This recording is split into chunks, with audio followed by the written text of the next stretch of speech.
नमस्कार। मु संग्राम केशरी सामंतराय मते उत्कल वाग्मी भूषण रूपे संवर्धित करा जाइछि।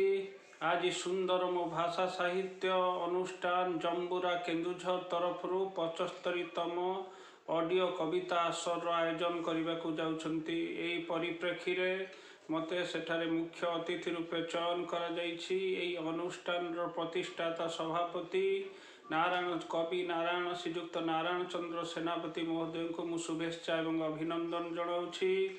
से यही साहित्यर एक अनन्य कार्यक्रम करी समग्र ओडिशार समस्त कवि मानक एक सूत्र रे जोड़ी पारिछंती।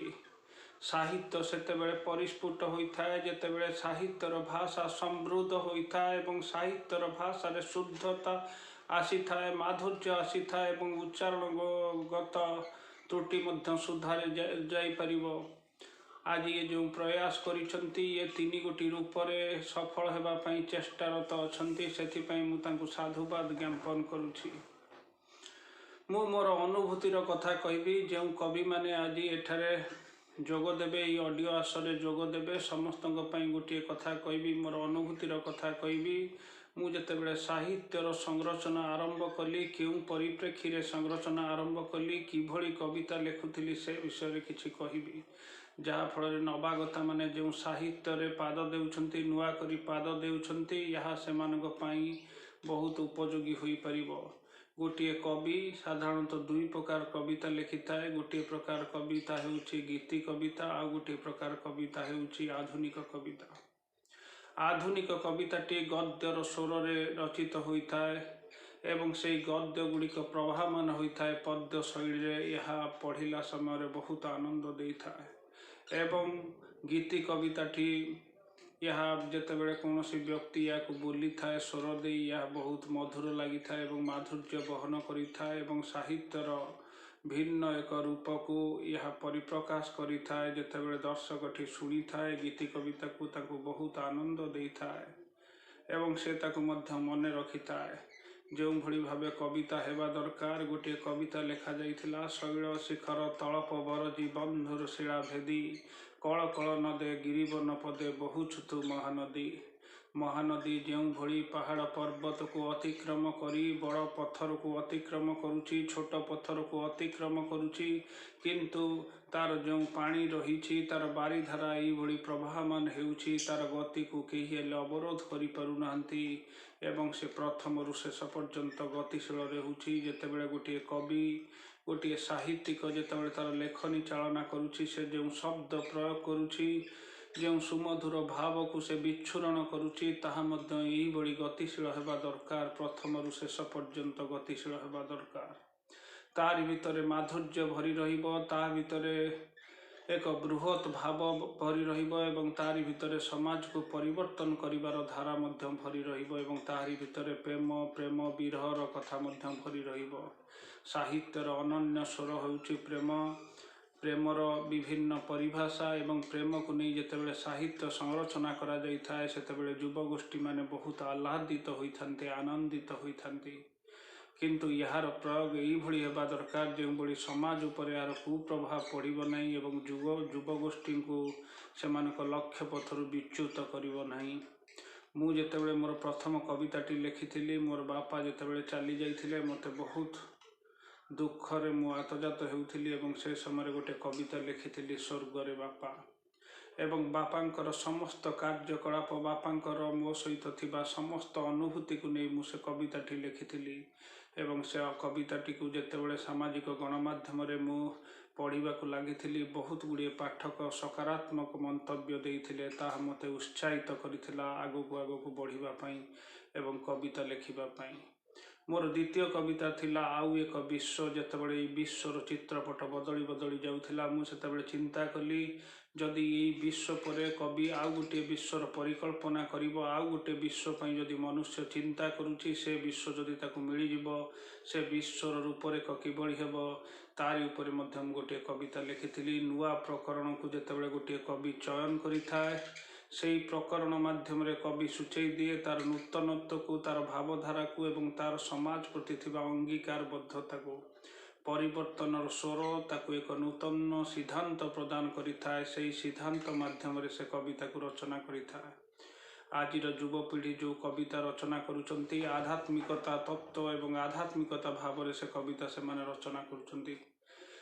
पौराणिक कथावस्तु को वर्तमान समाज रे प्रचलित विभिन्न नकारात्मक भावधारा को मनुष्यर मानस पटरु एवं बौद्धिक चेतनार को बाहर करदेवा से माने कविता मान रचना करुचंती।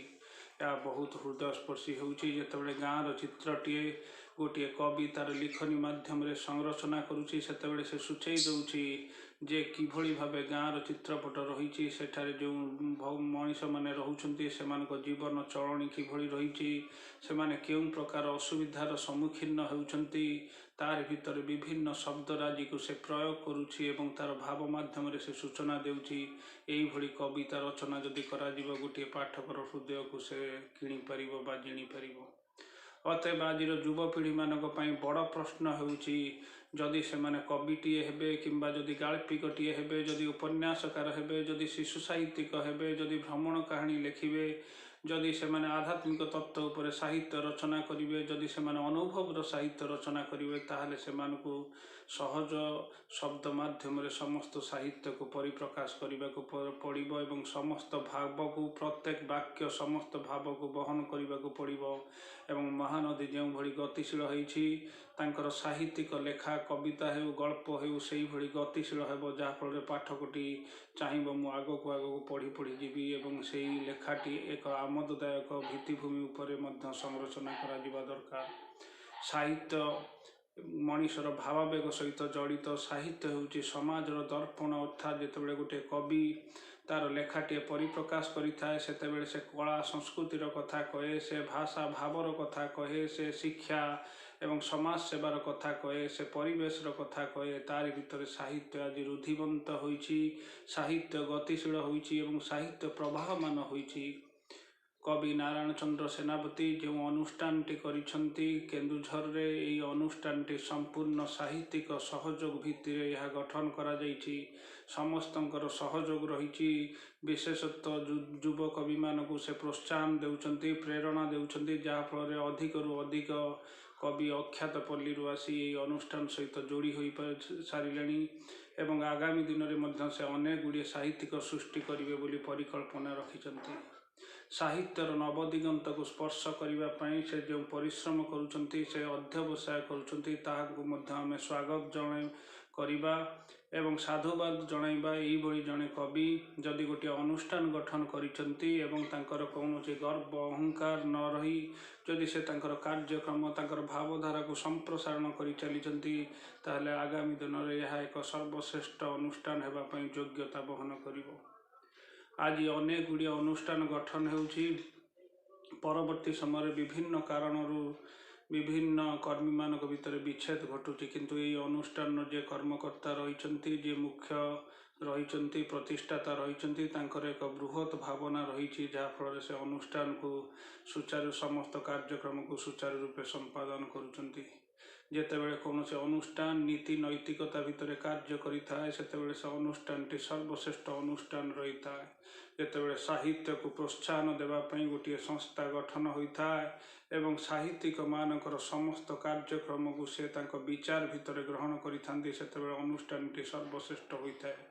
आज साहित्यिक माने विचारवंत होइछंती साहि बुद्धिजीवी माने आज साहित्यिक होइछंती सरकारी कर्मचारी माने आज साहित्यिक होइछंती। आज जे साहित्य संरचना करुची तांको पाखरे अर्थर अभाव नहीं। प्राचीन काल जेतेबेले केही जणे साहित्य संरचना करथिले तांको निकटरे आर्थिक संकट रहिथिला से गोटे पुस्तक मध्य परिप्रकाश करि पारुनथिले। आज से अभाव दूर हो जाइछि साहित्यिकटी अन्य पेशा करुछि ता सहित साहित्य को निशा भाव से माने ग्रहण करुछंती एवं सर्वश्रेष्ठ साहित्यिक होई पारुछंती।